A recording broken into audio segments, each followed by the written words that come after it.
Hello viewers, কেমন আছো সবাই? আজকে আমি ভোরবেলায় স্নান করে বেরিয়ে পড়লাম ইউনিভার্সিটির উদ্দেশ্যে। তো বাস থেকে নেমে স্টেশনে গেলাম, আর কৃষ্ণনগর স্টেশনে পৌঁছে গেছি। কৃষ্ণনগর স্টেশন থেকে ট্রেন ধরবো, এখানে ট্রেনের অপেক্ষায় দাঁড়িয়ে আছি। সেই ভোর 5টায় উঠেছি, উঠে বাস ধরে এই ট্রেনের জন্য বসে আছি এখানে। তো এখানে আমি কিছু খেয়ে নিলাম। তো সবসময় তো ভিডিও করা যায় না, জানোই তো। ট্রেন আসছে, ট্রেনে উঠেই চলে যাব কল্যাণী। আর ওখানে গিয়ে কি করছি না করছি সব কিছু তোমাদের সাথে শেয়ার করব, সঙ্গে থেকো। তো চলো ট্রেনে উঠি। তো আজকে ট্রেনে একটু ভিড়টা কম আছে। তো ট্রেনে উঠে মজার যে আমার পেছনে যে লোকটাকে দেখতে পাচ্ছ, উনি খুব ভালো ভালো কিছু কথা বললেন, আমার খুব ভালো লাগলো শুনতে। আর আজকে ট্রেনে খুব ভালো মানুষ কিছু উঠেছিল, যাদের সাথে কথা বলে খুব ভালো লেগেছে আমার। অন্যদিন তো এমন হয়, এত ভিড় থাকে, কিছুই করা যায় না।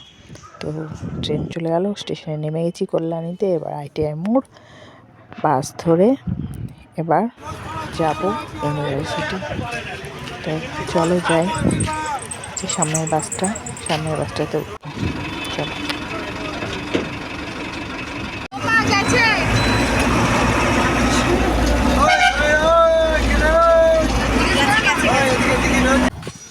বাস থেকে নেমে একটু হাঁটা পথ, তারপরে ইউনিভার্সিটি।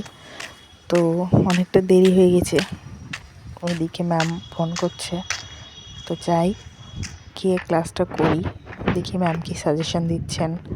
তো সেটার উপরেই সব কিছু নির্ভর করছে। তো সেইগুলো নিয়ে আবার আজকেই ফিরবো বলে মনে করেছি, দেখি আজকে কি হয়। তো চলো, এরপরে আর কথা বলতে পারবো না বেশি। তো ভিডিওটা এনজয় করো।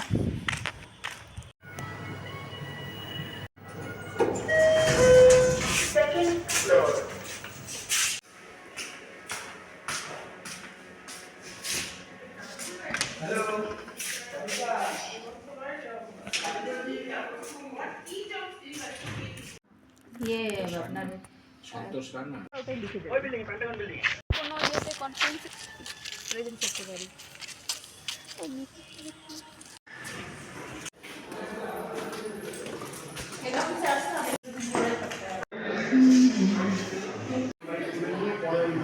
দেখেছো, এটা আমাদের কনফারেন্স রুম। কনফারেন্স এখানে হয়ে গেছে। তো এই চলো, এখানে অনেকেরই ব্যাগপত্র আছে। এবার এই ডেটা কালেক্ট করে কি হবে? নড়বড় আছে, আর এই বাজি মেরে দেয় স্টেজে। এবার বাড়ি ফেরার পালা। কল্যাণী সীমান্ত ধরে কল্যাণী মেন স্টেশনে পৌঁছলাম। আর আমার বান্ধবী গেল নৈহাটি হয়ে আসানসোল, আমি কৃষ্ণনগর হয়ে বাড়ি পৌঁছে যাব। এবার এখানে একটা মজার বিষয় কী হয়েছে, ওই একই ট্রেনে আমার কলিগের সাথেও দেখা হয়ে গেছে। তো নীলা ম্যাম আর আমি একই বাসে করে এবার বাড়ি এলাম।